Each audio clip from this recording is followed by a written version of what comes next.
সুপ্রিয় দর্শক শ্রোতা, এফআর ক্রাইম টিভিতে সবাইকে জানাই স্বাগতম। আশা করি সবাই ভালো আছেন। প্রত্যেক সপ্তাহের মতো আমরা আজকেও হাজির হয়েছি নতুন একটা গল্প এবং নতুন একটা কাহিনী নিয়ে। আজকে আমরা এমন একটি মানুষকে পেয়েছি, আমার খুব কাছের একটি ছোট ভাই। ও হচ্ছে হিন্দু সম্প্রদায়ের আমার একজন ছোট ভাই। ওর নাম হচ্ছে চন্দন। তো চন্দনের জীবনে শুনবো যে ভয়ঙ্কর কোনো রাতের ঘটনা এবং সেই ভয়ঙ্কর জীবনের কাহিনী আর কি। তো আমরা তার কাছে যাব, শুনবো তার সেই ঘটনাটি। চন্দন, কেমন আছো? জি, আমি ভালো আছি। তো আজকে তোমার জীবনে আমরা এমন কিছু শুনতে চাচ্ছি যে তোমার লাইফ চলাকালীন, যাবৎ লাইফ চলাকালীন তোমার জীবনে এমন কোনো ভয়ঙ্কর রাতের একটি ঘটনা যেটাতে তুমি এখনো মনে হলে মানে রাতের ঘুম বা এমন কিছু মানে দম বন্ধ হওয়ার মতো এমন কিছু ভয় অনুভব হয়, এমন কিছু ঘটনা কি আছে তোমার কাছে? হ্যাঁ ভাই, এটা একটা বললে ভুল হবে। আমার জীবনে এরকম কয়েকটা ঘটনা আছে। আমি মূলত একটা চাকরি করি, ছোট একটা চাকরি করি। চাকরি রিলেটিভও কিছু ঘটনা আছে। আচ্ছা এবং চাকরির আগেও কিছু ঘটনা ঘটেছে। আমি নিজে তার বাস্তব প্রমাণ এবং নিজে তা উপলব্ধি করেছি। আচ্ছা অনেক দেখেছি, এরকম অনেক উপলব্ধি করেছি। আচ্ছা। আমার কাছে ওইটা মূলত ভয়ঙ্করই মনে হয়েছে। আর দর্শকের কাছে কেমন লাগবে না লাগবে সেটা জানি না, কিন্তু আমার জীবনে এটা বাস্তব ঘটনা। আচ্ছা, আমি এটা মানে একদম বাস্তব, মানে হ্যাঁ, এটা একদম সম্পূর্ণ বাস্তব। এটা কোনো মিথ্যা, কোনো বানোয়াট কোনো কথা না। আচ্ছা আচ্ছা আচ্ছা আচ্ছা। আমরা শুনি তাহলে সেই কাহিনীটা কিভাবে ঘটেছিল তোমার? আমারই বড় দিদি বিয়ে হয়েছে আপনার বগুড়া পার হয়ে গিয়ে ওই নন্দীগ্রাম উপজেলা ওই পার্শ্ববর্তী একটা গ্রাম আছে। গ্রামের নামটা আমি উল্লেখ করলাম না। আচ্ছা, ঠিক আছে। এখন ওইটা মূলত নন্দীগ্রামে অনেক হিন্দু সম্প্রদায় এবং আমাদের সম্প্রদায়ের অনেক মানুষের বসবাস আছে। আচ্ছা আচ্ছা। আর ওই গ্রামের মূলত আরো বেশি। আচ্ছা। একটা গ্রামেতে প্রায় 200-250 ঘর আচ্ছা বসতি আছে। আচ্ছা।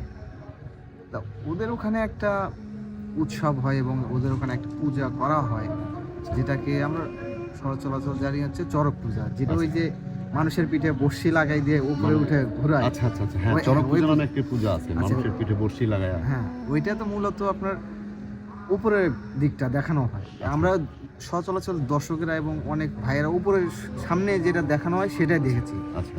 তার ভিতরেও কিছু ঘটনা আছে, কিছু ঘটে যেটা সচরাচর সবাই জানে না। আচ্ছা, তার ভিতরে মানে হ্যাঁ, আরো গভীরে কিছু পূজা আছে, গভীরে কিছু বিষয় আছে যেগুলো সাধারণ লোকেরা জানে না বা কখনো যায়, মানে জানেও না, যায়ও না কখনো। আচ্ছা। আমার একবার ভাগ্য হয়েছে, আমি ওখানে ঘুরতে গেছি ওইরকম পূজার সময়। আচ্ছা। ঘুরতে গিয়ে আমার দুলা ভাই বা আমার দাদা বাবুর ছোট ভাই, আমার বোনের, হ্যাঁ আমার স্বামীর ছোট ভাই, হ্যাঁ আমার বোনের দেবর। আচ্ছা। ওই পূজার কমিটির সাথে থাকতো বা পূজা কমিটির সদস্য। আচ্ছা। আমি নতুন মানুষ, ওখানে গেছি, ঘুরতে গেছি। আমি তো মূলত ওগুলো সেভাবে দেখি নাই কখনো, সেভাবে ইয়ে করি নাই। আচ্ছা, ছোট মানুষ, তখন একটু বয়স কম ছিল। আচ্ছা আচ্ছা। ওরও বয়স কম ছিল, আমরা সমবয়সী প্রায়। তা গেলাম ওখানে, যা ওদের সিস্টেমটা দেখে। মূলত ওখানে কারেন্ট ছিল না ভাই সেই সময়, যে সময় আমি কথাটা বলতেছি সেই সময় ওদের ওখানে কারেন্ট ছিল না। আচ্ছা। আমি যাওয়ার পর ওদের পূজার সিস্টেমটা দেখে, ওই চড়ক পূজার সিস্টেমটা দেখে আমার খুব ভালো লাগলো। আচ্ছা, সেটা কেমন? বা হ্যাঁ, ওই পরিবেশটা হচ্ছে কি, যে জায়গায় মন্দিরটা আছে আশেপাশে তেমন কোনো বাড়িঘর নেই। মন্দিরটা একটা জায়গা আছে, আশেপাশে আরো জঙ্গল টঙ্গল আছে, এইরকম জায়গায় মন্দিরটা খোলা জায়গার মতো। হ্যাঁ, খোলা জায়গার মতো। আমি ওখানে যাওয়ার পর রাত্রেবেলায় একটা পূজা হওয়ার পর আমি দেখতেছি অনেকে একটা জায়গা যাওয়ার জন্য প্রিপারেশন নিচ্ছে বা রেডি হচ্ছে। সেটা মন্তব্য করছো? না, মন্তব্য না, আমি দেখতেছি ওরা রেডি হচ্ছে কোথাও যাওয়ার জন্য বা প্রস্তুতি নিচ্ছে। আচ্ছা। আমি আমার ওই দিদির দেবরকে বললাম যে, মানে তোমার বিআই সাহেব? হ্যাঁ, বিআই সাহেবকে বললাম যে বিআই কি ঘটনা, কোথায় যাওয়ার জন্য আপনারা প্রিপারেশন নিচ্ছেন বা রেডি হচ্ছেন? আচ্ছা। তো বলতেছে, বিআই আমাদের এই পূজার একটা নিয়ম আছে, শ্মশানে যাইতে হবে। গভীর রাত্রে শ্মশানে যাইতে হবে, শ্মশান জাগে। সেই গভীর রাত্রে শ্মশান? হ্যাঁ, গভীর রাতে শ্মশানে যাইতে হবে। এটা তো আসলে ভয়ঙ্কর বিষয়। আসলে আমার কাছে শ্মশান তো শুনেছি, শ্মশান তো তেমন খুব একটা ভালো জায়গা নয়। ভালো জায়গা নয় এবং ভালো জায়গাও নয় এবং খারাপ জায়গাও নয়, দুটো মিলেই হয়। ও আচ্ছা। তারপর কি হলো? তারপর আমি ওকে বললাম যে আমাকে কি সঙ্গে নেওয়া যাবে? আচ্ছা, তুমি সাহস করে বললে? আমি সাহস করে বললাম। আমার মনের ভিতর তখন কিউরিওসিটি, আমি তখন বয়স আরো একটু কম ছিল, আচ্ছা, তখন আরো এই বিষয়গুলো খালি জানতে ইচ্ছা করতেছিল যে কি হবে ওখানে। কি হবে ওখানে? তো বললো যে তেমন লোকজন নেওয়া হয় না, তবে তুমি যেহেতু নতুন মানুষ, আমার আত্মীয় মানুষ, নতুন আত্মীয়, তুমি বলছো তোমাকে সঙ্গে নেওয়া হবে। আচ্ছা শুনে ভালো লাগলো। আমি বাসায় গেলাম, যে আচ্ছা আচ্ছা বাড়িতে গিয়ে রেডিমেডি হলাম, চান টান করে আচ্ছা। পোশাক পাতি মানে ওই ready রাত্রে হলাম। আবার চান করতে হয়েছে? হ্যাঁ, রাত্রে চান এটা কি করতে শীতের সময় না গরমের সময়? না, ওটা তেমন শীত নয়। ও আচ্ছা, ওই আচ্ছা। মানে শীত গরমের মাঝামাঝি হ্যাঁ, আর কি। পুজোটা মূলত চৈত্র মাসে হয়, ও আচ্ছা। চৈত্রের শেষের দিকে। তাহলে তো সেই সময় গরম।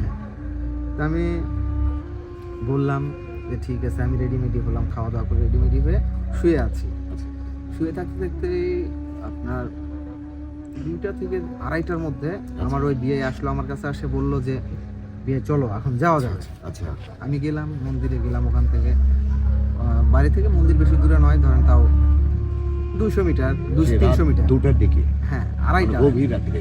2:30-এ আমি গেলাম। মন্দিরে গিয়ে শুধুমাত্র দেখলাম যে যে পূজারি আছে উনি আছেন, পূজারি মানে? তান্ত্রিক যাদেরকে বলা ও হয়। আচ্ছা, জানতে। এই পূজাতে মূলত শ্মশান জায়গাতে হলো তান্ত্রিকদের আচ্ছা প্রচার। ওই তান্ত্রিক, আমি তান্ত্রিকের কাছে মানে তান্ত্রিককে দেখলাম এবং আমার আরো কিছু লোকজনকে দেখলাম।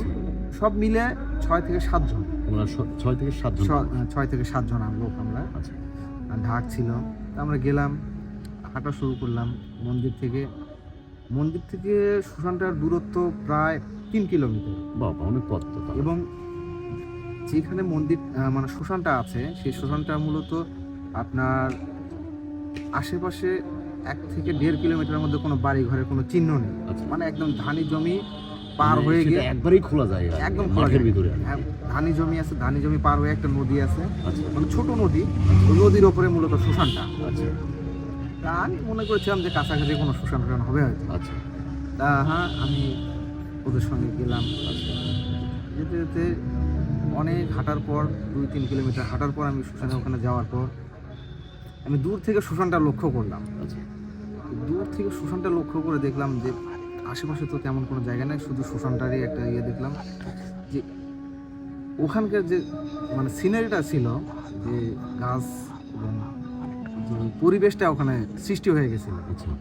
সৃষ্টি হওয়াতে মনের মধ্যে তখন একটু মানে খটকা লাগলো। পরিবেশ কেমন সৃষ্টি, মানে কি মানে খুব বুঝতে পারলেন? ভয়ানক, মানে খুব অন্ধকার মানে টাইপের, মানে অন্ধকার হয়ে ওই আছে জায়গাটুকু, ওই মানে জায়গাটা মনে অন্ধকার হচ্ছে একটা ভাব। সময় ওই জায়গায় স্থগিত হয়ে আছে, এরকম আচ্ছা। মনে হচ্ছে দূর থেকে দেখে ওইরকম আচ্ছা, মনে আচ্ছা, হচ্ছে। তা আমরা ওই শ্মশানে ঢোকার আগে তান্ত্রিক সবাইকে এক জায়গায় একত্রিত করলো। এর ভিতর তোমাদের হাতে লাইট বা আলো? না, কিছু ছিল লাইট না? টাইট তেমন ছিল না আমাদের কাছে। আমার কাছে ফোন ছিল, ফোনের লাইট জ্বালাইছে? ফোনের লাইট জ্বলে না, ওদের কাছে লাইট ছিল, ওই লাইটটা। আচ্ছা আচ্ছা আচ্ছা। তারপরে আমি শ্মশানে ঢোকার আগেই তান্ত্রিক সবাইকে দাঁড় করিয়ে আমাদের ওনার কিছু ইয়ে, মানে কিছু তন্ত্র মন্ত্র মানে করে মন্ত্র ইয়ে করে আমাদের শরীরটা বন্ধ করে দেওয়া, মানে যাতে যেন মানে অশরীরী কোনো কিছু আমাদের মানে প্রতি, ভূত পেট যেন কিছু না হতে হ্যাঁ, পারে। অশরীরী কোনো আত্মা বা অশরীরী কোনো জিনিস আমাদের আচ্ছা আচ্ছা প্রতি আকর্ষণ না করতে পারে। আচ্ছা আমি গেলাম, শ্মশানে ঢুকলাম। শ্মশানটা মূলত আপনার জঙ্গল দিয়ে ভরা, মানে চতুর সাইডে জঙ্গল? সাইডে জঙ্গল বাহ। এবং কিছু গাছ আছে, এগুলো মূলত আপনার ভয়ানক গাছ হিসেবে আমরা চিনি। মানে একদম ভয়ানক একটি জায়গা শ্মশান, এবং চতুর সাইডে জঙ্গলে ভরা। আসলে ভাবুন তো কেমন লাগতে পারে বিষয়টা, এবং সেটা গভীর রাতে। আচ্ছা, তারপর কি হলো? তারপর আমি ওখানে শ্মশানটার পরিবেশ দেখে আমরা ঢুকলাম। তখন তো মনের মধ্যে একটু একটু ভয় কাজ করতেছে, যে অবশ্যই। ও পরিবেশটা দেখে কেমন যেন একটা ভিতরে ভয় চলে আসছে। আচ্ছা আচ্ছা আচ্ছা। 6-7 জন আছি, 6-7 জন, যত 6-7 জন থাক না কেন, লোকজন যত, কিন্তু ভিতরে তার একটা ভয় কাজ করতেছে। আচ্ছা আচ্ছা, গভীর রাত, একদম গভীর রাত, অনেক আর গভীর না রাত। জানি সেখানে কি কি ঘটে। ঘটে আমি তো এগুলো কখনো বিষয়ে কখনো দেখোনি? যাইও নাই, কখনো দেখিও নাই। আমার মনের ইয়ে ছিল আমি যাব, দেখব। আচ্ছা হ্যাঁ, যাওয়ার পর একটা মন্দির আছে শ্মশানে, একটা ওই শ্মশানে একটা মন্দির আছে? মন্দির আছে, সেটা তো মাটির ঘর দিয়ে মন্দিরটা তৈরি করা। আচ্ছা আচ্ছা। সেই মন্দিরের ভিতরে কোনো হ্যাঁ, প্রতিমা রাখা ওখানে হয়েছিল? মা কালীর প্রতিমা ছিল। মানে মা কালীর? হ্যাঁ, মা কালীর প্রতিমা ছিল। ওখানে তো আমরা গেলাম, যেখানে মূলত মানুষটা পোড়ানো হয়, যে চিতাটা আছে, জি। চিতার কাছে গিয়ে আমরা সবাই মনে করেন একটা ইউ শেপে হয় বসলাম। আচ্ছা আচ্ছা আচ্ছা। ইউ শেপ নিয়ে ইউ শেপ, বসলাম। মানে হ্যাঁ, ঠিক আছে। ওইটাকে সামনে রেখে, ওই মানুষ পোড়ানোর জায়গাটা সামনে রেখে আচ্ছা, আমরা ইউ এখানে- শেপে বসলাম। এখানে আর একটা কথা, আচ্ছা, তুমি ওখানে গেলা মানে লোক পোড়ানোর যেখানে জায়গা হয় সেখানে গেলা, আর সেখানে তো মানুষ পোড়ানো হয়, ভাই এমন কিছু তোমার চোখে পড়ছে যে কোনো কাপড়ের কাপড় বা না মূলত কোনো হচ্ছে কি, হাত দিয়ে বা এরকম মানুষ পোড়ালে তো কোনো কিছু থাকে না, ও কিন্তু আচ্ছা। মানুষ পোড়ালে একটা জিনিসে থাকে, সেটা হচ্ছে আপনার ওই মানুষ পুরানো যে ছাইগুলো থাকে আচ্ছা এবং পুরানো কাঠ কয়লা এগুলো থাকে। আচ্ছা, সেগুলো কি দেখা যাচ্ছে? হ্যাঁ ওগুলো দেখা যাচ্ছে, ও আচ্ছা। ওখানে দেখা যাচ্ছে, এবং ওখান থেকে ধুয়ে নামাই দিছে নদীতে, মানে সেটা সেখানে দেখা কোনো যাচ্ছে। ইলেকট্রিক প্রযুক্তি ছিল না না, প্রযুক্তির প্রশ্নই আসে না, মানে কাঠ দিয়ে খড়ি দিয়ে প্রশ্নই পুরানো। আসে না। আচ্ছা, ওই তারপর ওই যে পরিবেশের ওই শ্মশানটা, ওই যে ইলেকট্রিকের চিন্তারও বাইরে এখনো ওখানে আমি শিওর 100% শিওর এখন পর্যন্ত ওখানে মানে বিদ্যুতের ছোঁয়া যায় না এখন। বাবা, তাহলে তো একটা বিশাল একটা আচ্ছা, জায়গা। তার পরবর্তীতে আমরা গেলাম, আমরা ইউ শেপ নিয়ে বসলাম। আচ্ছা। তান্ত্রিক বলে দিলেন যে এখানে বসছেন, এখানেই বসে থাকবেন, আশেপাশে মানে কি ওখানটা হচ্ছে কি হচ্ছে না হচ্ছে। আশেপাশে কি হবে না হবে এখান থেকে নড়া যাবে না, মাথা ঘুরানো যাবে না, কোনো দিকে সেভাবে খেয়াল করা যাবে না। আচ্ছা তো ঠিক আছে, তান্ত্রিক আরো কাছাকাছি বসলেন, যেখানে মানুষ পুরানো হয় একদম সবার কাছে উনি বসলেন। বাহ, বিশাল। তার আগে ওদের রেডিমেডি করে নিয়ে যে মা কালীর মূর্তিটা আছে হ্যাঁ, ওখানে গেলেন, ওখানে যে প্রদীপ টদীপ দিলেন, এবং ওখানে কিছু- মানে ওনার যে কর্ম হ্যাঁ ওনার যে পূজা দেওয়ার পূজা মতো অর্চনা আছে। সেটা উনি করলেন। আচ্ছা মা কালীর পায়ের নিচে একটা প্রদীপ জ্বালাই দিলেন, মাটির প্রদীপ, আচ্ছা, ছোট আচ্ছা, প্রদীপ, আচ্ছা কারণ ওটাই আলোর উৎস। আচ্ছা আচ্ছা ওখানে ওটা আলোর উৎস, আর আমাদের এখানে একটা আছে, ওইটা একটা আলোর উৎস, এছাড়া আলোর কোনো উৎস নাই। আচ্ছা আচ্ছা, যখন আমরা বসলাম ওখানে, বসার পর তান্ত্রিক ওনার যে কর্ম, ওনার যে কাজ, ওই পূজা মানে চড়ক পূজার যে কার্যক্রম যেটা উনি শুরু করলেন। আচ্ছা করতে করতে করতে আমরা তো মনে করেন আমি নতুন মানুষ, আচ্ছা। ওরা আমার বিয়ে তারপর আমার আত্মীয় স্বজন যারা ছিল তারা তো এই বিষয়ে অভ্যস্ত। হয়তো বা হ্যাঁ, তোরা বারবার হ্যাঁ হয়তো বারবার যাইতো। করেছে, বারবার গিয়েছে, ওরা অভ্যস্ত। কিন্তু তুমি নতুন মানুষ, আমি মানে নতুন একটু মানুষ। ভিতরে আলাদা একটা ভয় অনুভব। আলাদা একটা ভয় কাজ করতেছে। আমি আচ্ছা। মূলত মাথা ছাপো করে বসে থেকে শুধু দেখছি যে কি হচ্ছে আর ওখানে। চিন্তা ভাবনা করছো আর আর কি। ভিতর ভয় তো একটা ভয় কাজ ঠিক করতেছে, আছে, করতে পরিবেশ দেখে আমার ভিতর ভয় চলে হ্যাঁ, আসছে। যে এটা কি হচ্ছে কি হবে চলছে। তার পরবর্তী আমি মনে হয় উপলব্ধি করতেছি আমার পিছ দিয়ে কিছু যাচ্ছে। হ্যাঁ, তারপর হচ্ছে আশেপাশে যেগুলো জঙ্গলগুলো আছে সেগুলো লড়তেছে, মানে পূজা চলাকালীন, পূজা যখন গভীর চলে আসছে আচ্ছা তখন ধরেন হচ্ছে রাত 3টা 3:30টার মতন সময় হয়ে গেছে, পূজা আচ্ছা গভীরে, মানে পূজাটা গভীরে চলে গেছে। আচ্ছা, মনে হচ্ছে পিছনে কিছু যাচ্ছে, আচ্ছা, পিছনে আচ্ছা। কিছু লড়ছে। মানে এমন অনুভব হচ্ছে। আমার অনুভব কিন্তু হচ্ছে। আর চোখে পড়ছে কি বা এই ধরনের কোনো না কিছু? আমি বলি শোনেন, আচ্ছা তার পরবর্তীতে আমি এটা উপলব্ধি করতেছি, আরগুলো কি উপলব্ধি করতেছে সেটা জানি তোমার না। মনে হচ্ছে যে পিছনে কি যেন আর হচ্ছে আর কি পিছনে কিছু হচ্ছে, এবং যে বাতাস। আশেপাশে যেগুলো জঙ্গল গাছ, বড় বড় গাছ আছে সেগুলো গাছ নড়তেছে আর লড়তেছে। কি। আচ্ছা, মূলত বাইরে কোনো বাতাস, আমি বাতাস ওখানে বসে থেকে কোনো বাতাস কিন্তু অনুভব পিছনে করতেছি না। হয়ে যাচ্ছে আর কি। পিছনে অনেক কিছু বুঝতে পারতেছি। আচ্ছা আচ্ছা তা আমার বিয়ে আমার সাইডে বসা ছিল, তা আমি আমার বিয়েকে একটু নক করলাম যে বিয়ে তুমি কিছু উপলব্ধি করতেছো কিনা। আচ্ছা তো করছি চুপচাপ থাকো, এতটুকু খালি বলে যে চুপচাপ থাকো। হয়তো সেও বুঝতে পারছে আর কি। সেটা জানি না সে বুঝতে পারছে কিনা, মনে হয় সে বুঝতে পারছে না, স্যার এই কথা আমাকে কেন কেন বললো? বল? পরবর্তী আমি ওখানে বসে থাকতে থাকতে থাকতে কি কারণে আমি জানি না, আমার মা কালীর মূর্তির দিকে, কারণ ওই আমি যেখানে বসে আছি আমার বাম সাইডে ছিল মূর্তি, আচ্ছা আচ্ছা ওই মন্দিরটা বাম সাইডে ছিল, আমি ফস করে আমার চোখ নজরটা ওখানে গেছে। এমনি তো ভিতরে একটা ভয় ভয় কাজ- অনুভব করছে ভয়, প্রচন্ড ভয় অনুভব আচ্ছা। হচ্ছে।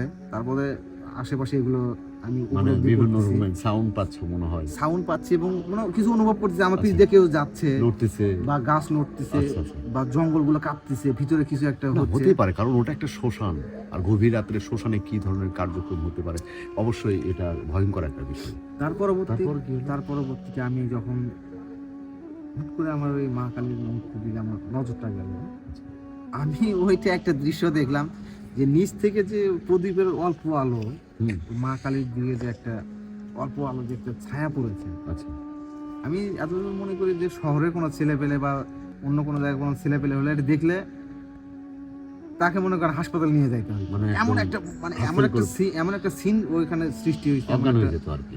সেটা নিশ্চিত আমি কিন্তু বলতে তুমি পারতাম। কি দেখলা আর কি? আমি দেখলাম যে মনে হয় ওই মূর্তিটা এখন আসবে আমার কাছে, মানে একদম জীবন্ত। মনে হচ্ছে জীবন্ত হয়ে গেছে, বাহ। মনে হচ্ছে আসবে আমার কাছে। আচ্ছা আচ্ছা, দেখে একটা আরো ভিতরে একটা ভয়ের, আর একটা ভয়ের মানে ভয় আমার ভিতরে মারা আর জাগে বসলো। আচ্ছা এমন কেন, মানে কি আমি কি দেখতেছি, এটা কি আমার মতি ভ্রম হচ্ছে, না এটা বাস্তবে হচ্ছে। সেটাও তুমি চিন্তা করছো? হ্যাঁ, আমি ওটা চিন্তা যে করতেছি আসলে আমি বাস্তবে দেখতেছি না, এটা আমার ভিতর থেকেই। ভিতর থেকে এটা হচ্ছে, আমি সেটাও চিন্তা করতেছি।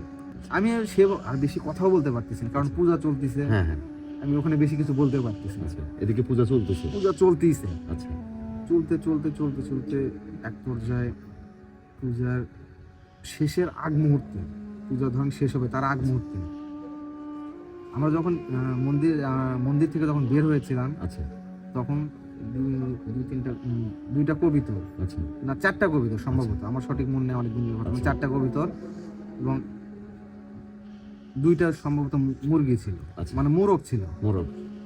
তো এই তান্ত্রিক মহাশয়, আমি এমনি তো ভিতরে একটা ভয় চলে আসছে, ভয় কাজ করতেছে। এই পূজার শেষে আগ মুহূর্তে তান্ত্রিক করলেন কি, ওই কবিতরগুলোর মাথা টান দিয়ে ছিঁড়ে আচ্ছা ওই কবিতরের যে আপনার পাখা টাকা যেগুলো সব যা আছে সব সব উনি খেয়ে ফেললেন। বা মানে পুরো কবিতর, মানে পুরো 4টা কবিতর, বাচ্চা কবিতর বড় বা না ছোট কবিতর ছিল, আচ্ছা বাচ্চা হয়তো, বাচ্চা।